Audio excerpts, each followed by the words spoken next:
Kia ora everyone. Well, I don't normally do a review of a game.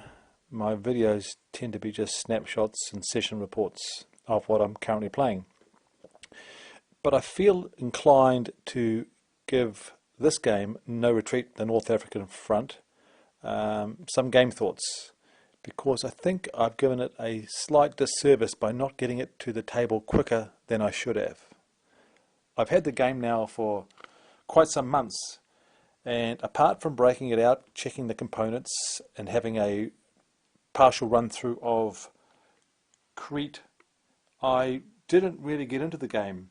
And the main reason for that was that I was a huge fan of, and still am, a huge fan of No Retreat, the No Retreat 1, the Russian front. And I was a bit dismayed when I was faced with these multiple maps. As a gamer, I've always tended to like seeing the whole battlefield, so to speak, laid out in front of me so I can get a visual view of what's going on everywhere. So the idea of playing with maps and having to take your counters off the map between turns and so forth really put me off. And so that's the main reason the game didn't get to the table sooner than it did. But it has made it to the table, and here I am sharing my thoughts.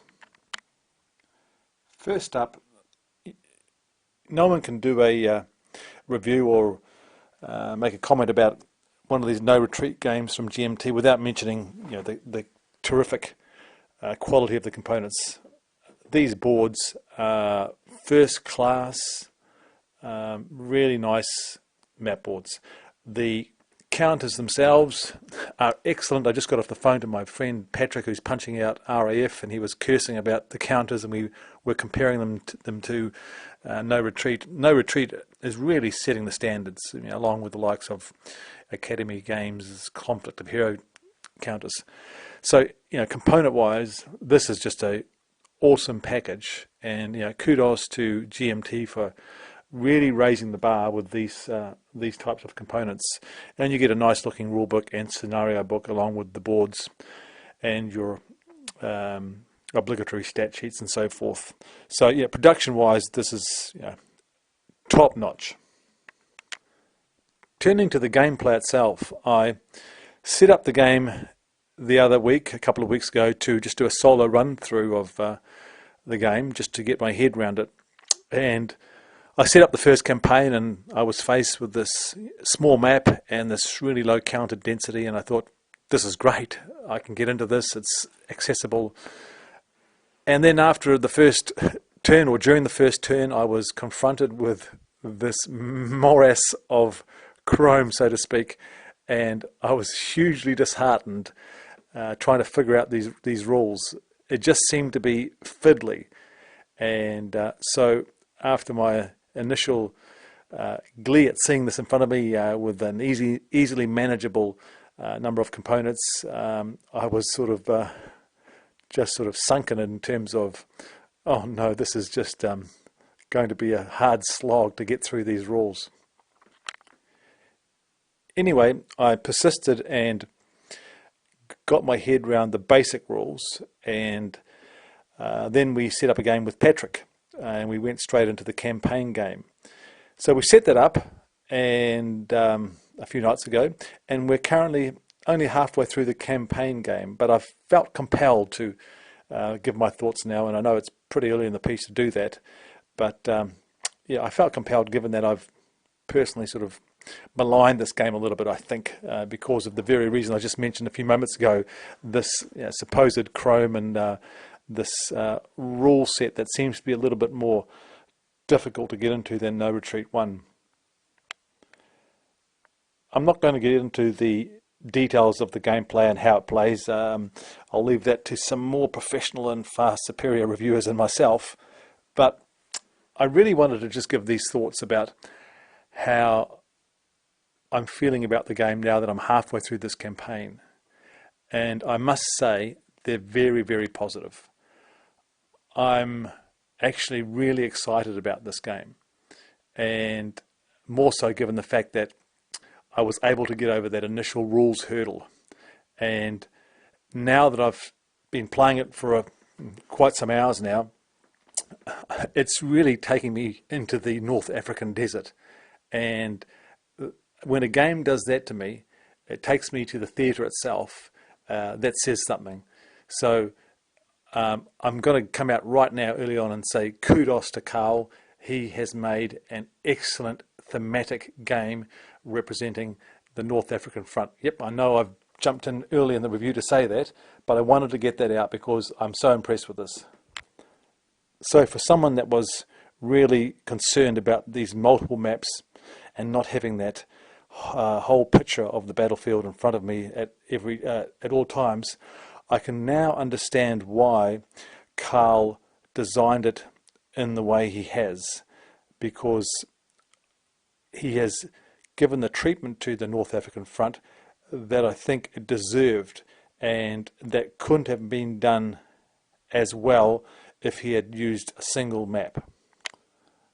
I think that relatively narrow corridor along the coastal area where most of the action took place in the North African front was going to be very difficult to portray in a single map.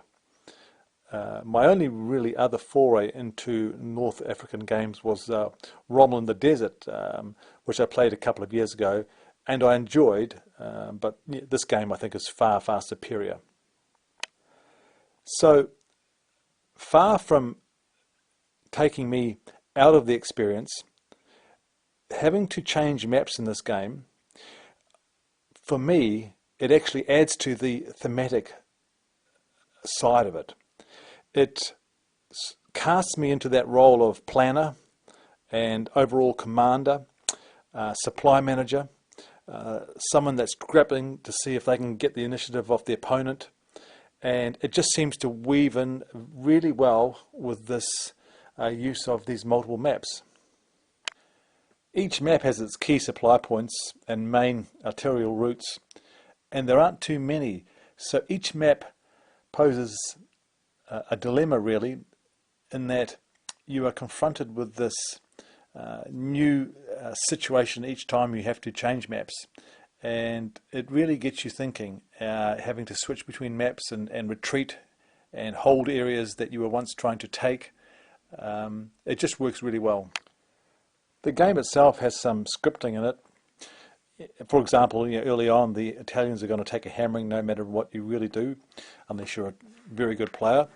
And if you're trying to recreate a historical game like this, generally you're always going to get that, and I like it. And at the moment I'm reading a book called Desert Jewel, New Zealand's North African War 1940 to 43, and it's fascinating just comparing the writing in that book with the game itself, and I'm comparing the maps in the game to the maps in the book, and that's a real fun part of wargaming for me, doing that sort of thing.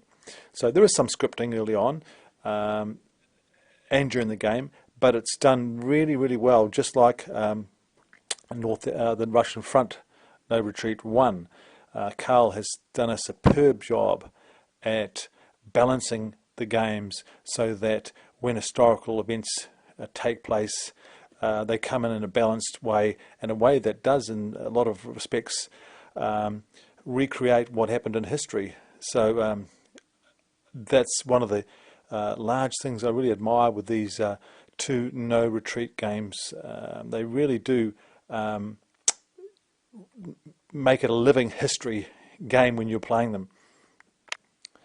Malta and Crete, those two sideshows that impacted North Africa, are both handled abstractly, and other than Crete though, which can be handled as a separate event by playing the minigame, and we'll go into that in a moment as a separate thing.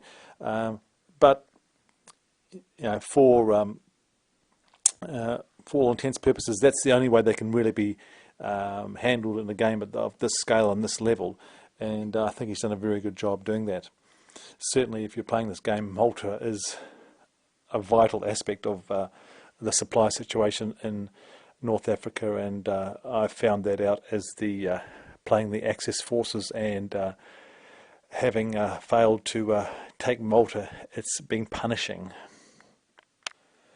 So here I am only halfway through my first campaign of this game and giving a review of sorts. So, take all this with a grain of salt, and I'm sure I could cop a bit of flack for doing this without that more experienced play with the game. But I'm enjoying it so much, I wanted to get my views out there now, because I think Carl has taken a little bit of flack on this game, in a good way, in a nice way, but I think some of it has probably been a little undeserved, because to me this is an excellent game. I'm not sure if it's as good as No Retreat 1. Maybe it is. Maybe it isn't. I'm not sure at this point. My jury's out on that. But for me, it really is recreating the North African campaign in a way that, it just works for me. And I'm beginning to see the design work that went into this game, and I can see why. I think Carl said it took a lot more work than No Retreat 1. I can see why, because this Chrome that some people, and I'm guilty of this too, have been talking about, in many ways I think has been necessary to make this game what it is. So I would encourage those of you that are sitting on the fence to go out and grab this game and persevere with it for an outing or two and get to grips with the rules, because I think this is a terrific game, and I'm really looking forward to continuing the campaign, and I can see myself getting to the table again and again. So the only thing I haven't covered at the moment is the Crete sub-game, which makes this a great bargain buy to get the North African game and the Crete sub-game together. So I'm going to make some thoughts on that and do a review of that at a later stage. But anyway, Carl, well done. This is a superb game, and I'm getting a lot of enjoyment from it. Thank you very much, and see you all again.